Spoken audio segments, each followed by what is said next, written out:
a bit of at times not the best thing to say when you are in leadership, almost without quite bothering who is this other person we are bringing on board, because the damage that is going to be caused by these guys, if they are let loose, it's a damage that cannot be remedied by the generations that we have on board already. They would have to wait for other generations that have not come to this planet Earth. I thank you. Thank you very much, Honorable Jeremiah Kioni. Someone has sent me something very interesting on my DM, and they asked that about the JKIA deal. What are the term limits, and what are the term limits?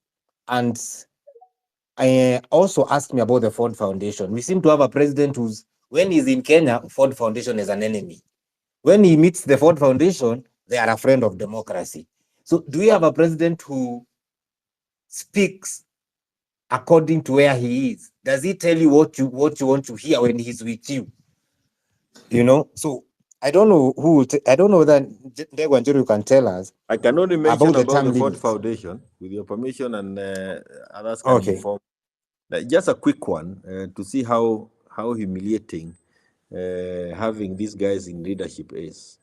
Unknown to us, when William claimed that Ford Foundation were the ones who funded Gen Z and the demonstrations, the American government made it very clear to him that short of himself going to the US and making a personal apology to the leadership of the Ford Foundation, it is a really done deal between us and them.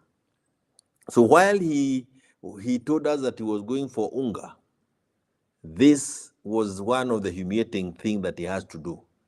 He had to go before the leadership of Ford Foundation and apologize for having dragged them in the manner that he did.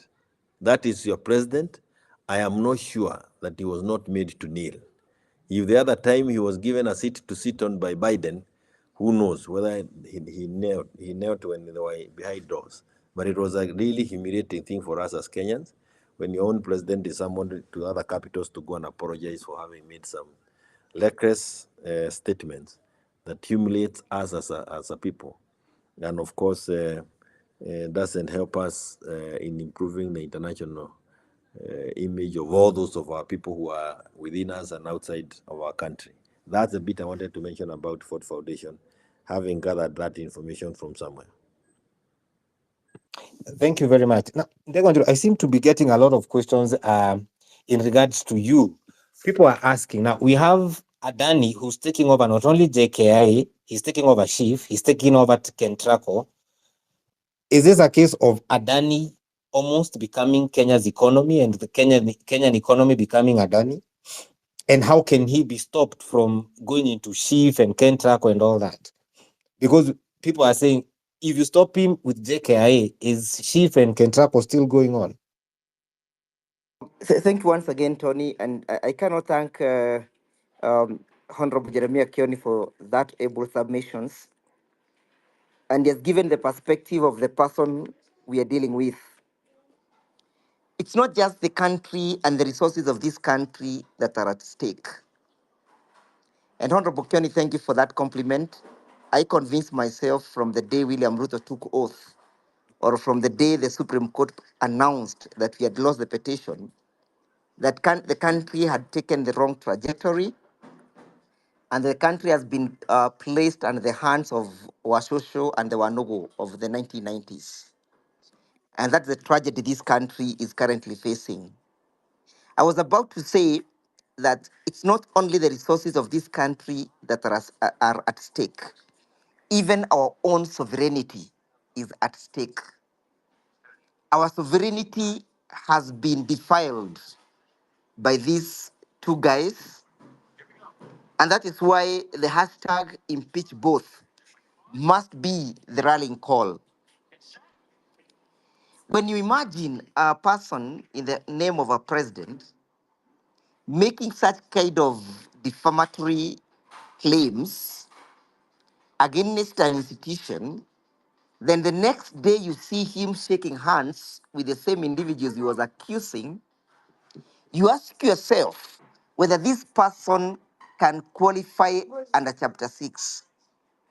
Chapter 6, if it were to be followed, it would clean this country and this mess. That a leader must be able to give statements that breathe confidence into the office he or she holds. What we are getting today is that the office of the presidency in this country has been defiled by Mr. William Ruto Araptama. And I've also heard people calling him Ananias. He has completely, by his deeds and actions, defiled that office. And he has not just defiled that office, he has even defiled the constitution itself. Mr. William Ruto has not initiated a de jure attempt to amend the constitution in its entirety, let alone the shenanigans by Sergei. But he has de facto, in a de facto way, amended and suspended our constitution. Because whatever actions that he's taking are not backed up by our constitutional doctrines and principles. He has negated and declined to follow the guidelines as indicated by the Constitution. Remember, there's something called the competitive authority in this country. It was created under Article 46 of the Constitution that is supposed to create healthy competitions in the manner in which people conduct their affairs. There is also the competition authority that is paid by taxpayers that's supposed to make sure that in the economic spheres, there is healthy competition and that one institution or one individual is not given undue advantage as against others. So you must want to ask yourself, what has happened to this institution that one person can take and grab the entire of the country?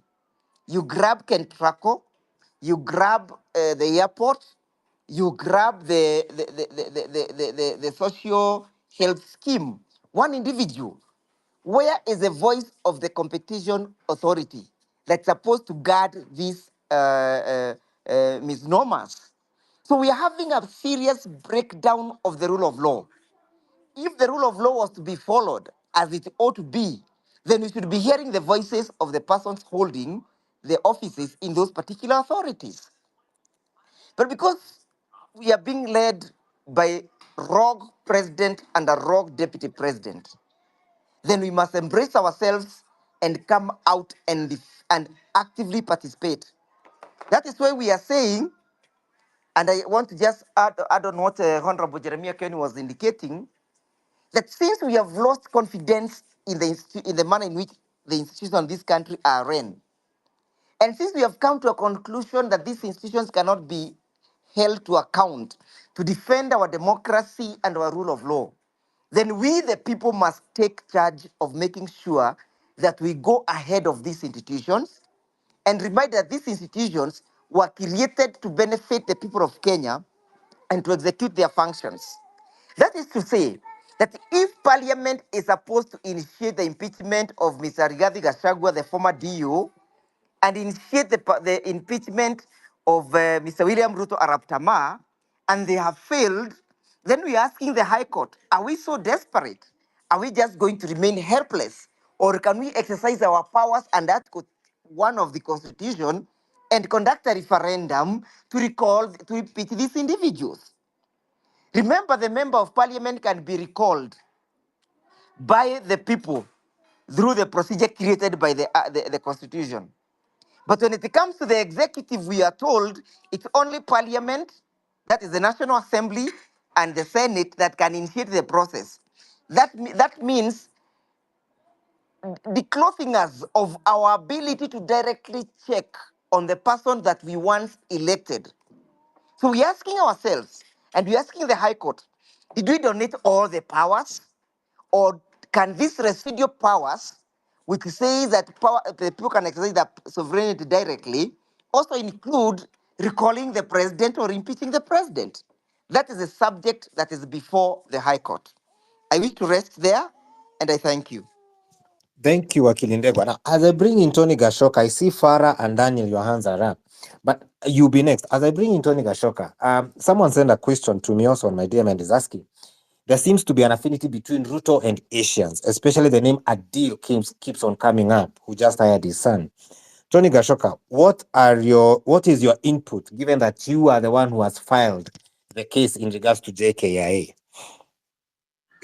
Anthony, if this was a football match or the World Cup, we actually would be now entering the round of 16 because we had preliminary matches where Zakayo has overwhelmed the country through the rule of the gun and the use of the bullet in killing our people. I note that the Kenya human rights bodies, including Article 19 and the Red Cross and all of them together today were issuing a report about the people that were killed during the protests of June 25th. And why I am talking about the round of 16 is because Ruto was elected on a false promise on every avenue and every issue. And he decided when he came into power, the first thing he would do is to finish the opposition. Kenya is a multi-party democracy as defined in Chapter 4. And in fact, when you talk about a multi-party democracy, you talk about a government, but you also talk about an opposition. And one of the reasons the Political Parties Act was amended and signed into law by former President Kenyatta, it was because we wanted coalitions to be formed before or after elections to ensure that a government, once elected, was also to face a strong opposition so that the people could get a better government. So the first round of 16, William Ruto bought individual members of parliament and the Senate. He bought and destroyed political parties, and he took over the majority Azimio had won in the National Assembly by imposing not only the leader of opposition position to leader of majority for government, both in the Senate and Parliament, but in actually taking over political parties that voted against him. So from day one, William Ruto had a disproportional amount of power, which he did not win through a will of the people or through elections. He had no mandate to the power he was exercising. He had stolen the mandate not only of government, but that of the opposition. Now, obviously, at that time, the opposition went to the streets to try to object to the way in which Ruto was manhandling the opposition. They were tricked into Bomas of Kenya, where they went to watch William Ruto dance, and he danced them to sleep and formed what was called the NADCO report, which was just basically another way of buying time so that the country's passions could go down. And then the Gen Z movement came, and when it came, it took over the agenda of the country. Again, this man, the butcher of Sagoi, was able to use state force. Remember, and Kenyans keep forgetting, as we speak now, Kenya is a military state. The military state, because the KDF, which was deployed during the protest, is still deployed. No rescinding of that order has ever been done, and Kenyans will have forgotten that the military can come to the streets. But Ruto was testing. If I push the democratic needle forward and this country goes into mayhem, what can I do? State police, on top of that, I have the military, therefore I can crush despondency. Fast forwarding to the final 16, if you take Baba into the tent, bring ODM into a broad coalition government, then anything left in terms of opposition in Kenya is no longer existent. And therefore, why not let Senator Cheregai test the waters? Ndegwa says that this bill will not meet the threshold of the Constitution, but it has got Kenyans talking about how you can extend Ruto's term to 7 years, how you can be able to extend not just him, by the term of parliament. And MPs, once they're here, they can be extended. Will be all lining up behind him with ODM now in bed with the government of UDA. That would pass in parliament. So the question that I want to ask tonight is not really just about the Cheregai bill, but what are we doing to stop William Ruto feeling that he can become another African dictator? African dictators have begun the same way Ruto is going. From Amin Dada of Uganda to Mobutu Sese Seko to Samuel Doe to Bokassa, all of them have begun by testing the constitution and acting outside the constitution. So what I did by starting this petition, I got an able team of lawyers, Ndegwa, Njiru, Kibe Muigai, and so on. And we began to say, let us test Zakayo in regard to him versus the people, the issue of sovereignty, so that we can be able to make the courts cornered in one area of law that they find very difficult to get away from. What is the role of the public? What is the issue of public participation? And what is the voice of the people? And therefore, I want to congratulate the judge who entered the judgment on the KICC matter, because that is the first blood we are drawing from Zakayo's greedy veins to show that he cannot dispose of national heritage and monuments at his will. That kind of trend is what we are trying to pursue when we are pursuing the JKIA matter, to say that this is a national asset belonging to the people of Kenya, and you cannot do that. If we continue to demonstrate that and we begin to push the courts to their limits, then all these issues, whether it's a 7-year extension, whether it's the sale of JKIA, when all those issues will come back to what about the public, as was the issue of the finance bill of 2024. So I want to say, and I want to say it today without any fear of contradiction, that in the JKIA deal, which will start its hearings on October 17th of this month, coming, we are going to be testing not just the courts, we are going to be testing the country's readiness to test what is public participation. Should we come out in victory of JKIA, I see a time that the country will rise up and believe in the power of the public and believe that the public can actually triumph over Zakayo. And that is where I think this country needs to go. So I want to tell this forum today that we are going to do everything in our power to make sure we save JKIA, because in saving JKIA, we send a warning signal as we enter the quarterfinals with Zakayo that the public will not stop and the sovereignty of the Kenyan people will win and triumph over him. Thank you very much, TG. You put up a very valid point that the judiciary will be Kenya's savior, the judiciary and the people working together. I want to bring Mweru back in so that we take some questions from the panel. I see very many hands are up. Yeah, as we proceed, Jagwa, do you mind clarifying something for me? So we have the public-private partnership 2021, the Act, and then we have the Privateship Act 2023. So the Adani deal was based on this public-private partnership 2021 Act. Has there been an amendment to this PPP 2021? Thank you, Mweru.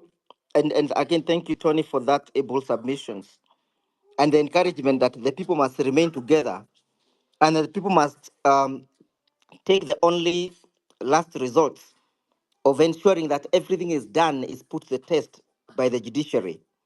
And of course, when the judiciary pronounces itself, we normally say that under Article 159, the judicial power is derived from the people and will be exercised and administered in the name of the people.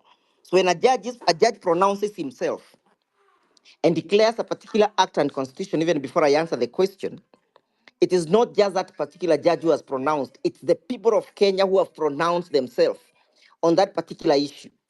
And therefore, when you see somebody defying a court order, he's not just defying that judge, but is defying and defiling the sovereignty of the people that is vested on that particular judge.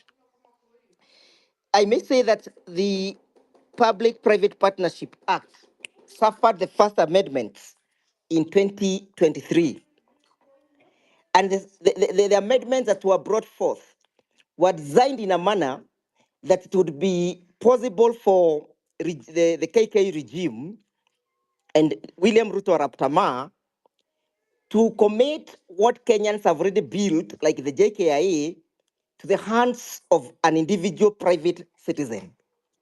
Previously, under the initial act before it suffered the amendments, government could not commit the already existing projects to the hands of a private individual.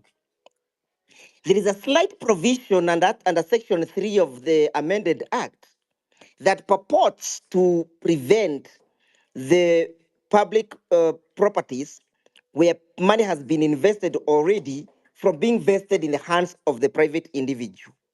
But so watered down that they are circumventing that provision. The act that was again declared unconstitutional by the High Court is a completely different legal regime that was meant to circumvent the, the issue of a going concern being vested in the hands of a private citizen. And that is why, after suffering this, the Adani deal was not brought under the armpits of the the Privatization Act, but was brought under the armpits of the Public-Private Partnership Act, because they knew the act would seriously, the Privatization Act would suffer a serious fatal blow in the High Court. So the amendments are there. They were brought by Zakayo so that he can push his wishes and aspiration of grabbing this country. I thank you. Thank, thank you, Ndegwa. Mweru, I see so many hands up, but I want you to circulate the mic, Yes. 2 minutes each. Yeah. So I'll start with Ras G, followed by Farah, followed by Boniface, then Daniel, then Bondo. So please proceed, Ras G, then Farah will follow after you.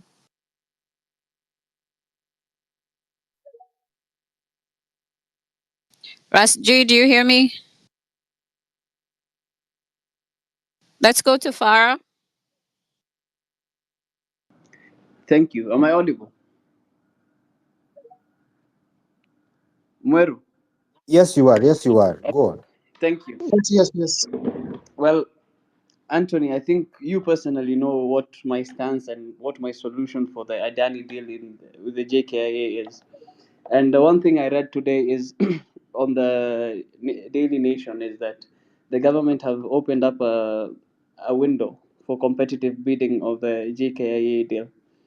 My opinion would be we be the investors, because this country, if you look at how they have systematically taken away our hope, it is to a point whereby we feel disenfranchised from our own country.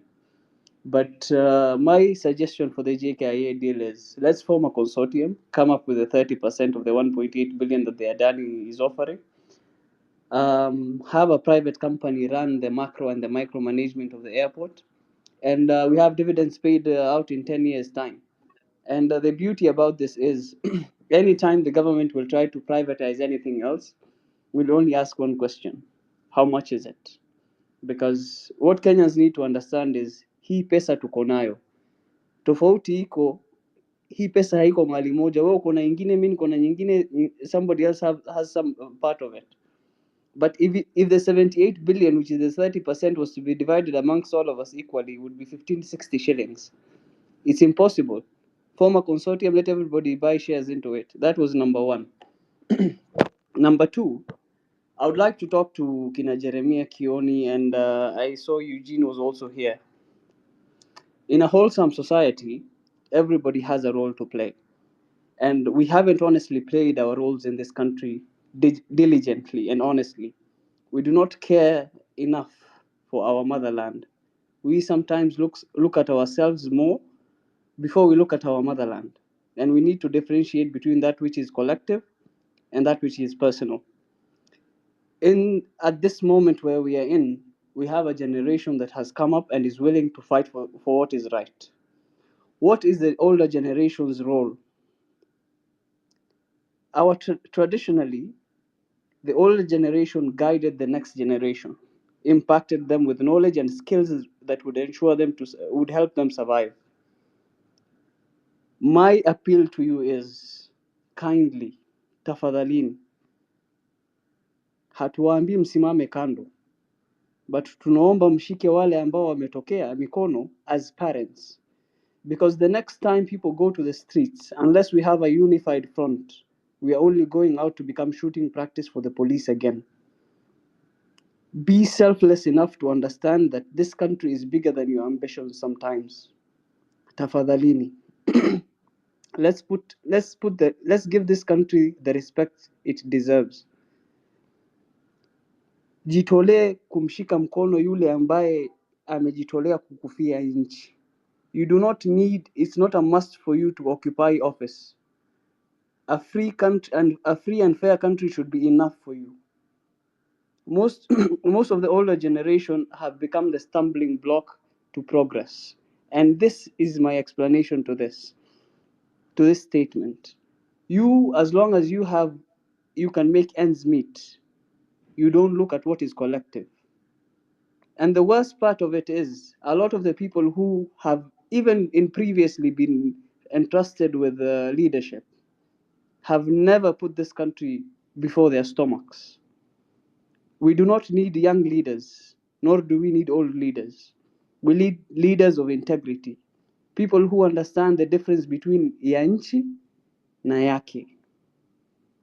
Our national flag says Kenya istahili heshima, tuungane mikono pamoja kazini, and that is my only request. Let us come together for nothing else but for this country, selflessly, as Weba does it every day. Mnaonaga Weba every day in the streets. He never asks for money, he never asks for anything other than having the hope of a better Kenya. Thank you, guys. Thank you, Farah, for those wonderful remarks. To Honorable Kioni and Wakili Ndegwa, Farah is asking, can we have teamwork? What is called a unity amongst all of us. So I see the real Joe, Daniel, Boniface. So let's start with Boniface, then we go to Daniel, then we go Would to we have Mr. responded Right. to that one so that we don't forget? Yes, sir. Make it brief. Very, very briefly, I appreciate what Farah has said, and it is just a short while ago I had a meeting with a few of the Gen Zs, and you remember when they came out to do the protest, they had a clear statement towards us to stay away. And it was a little scary of us to try and come in because we feared being accused of taking advantage of a situation that has been created by others. So it is not that that we stayed away because we didn't feel like we had a responsibility on the same issues, but we stayed away in respect of the young people, so that it was also necessary for them to give it a go. I was one of the people who was very disappointed because they were almost there. But if at the beginning of it there was convergence of energies or synergy, what they did during the month of June would have actually helped us move perhaps to the next level as a country. So what I asked of Farah is that I hear you and I agree with you completely. We are available to work together for the good of this nation. Without doubt, there are those of us who have been in leadership who deserve the blame entirely.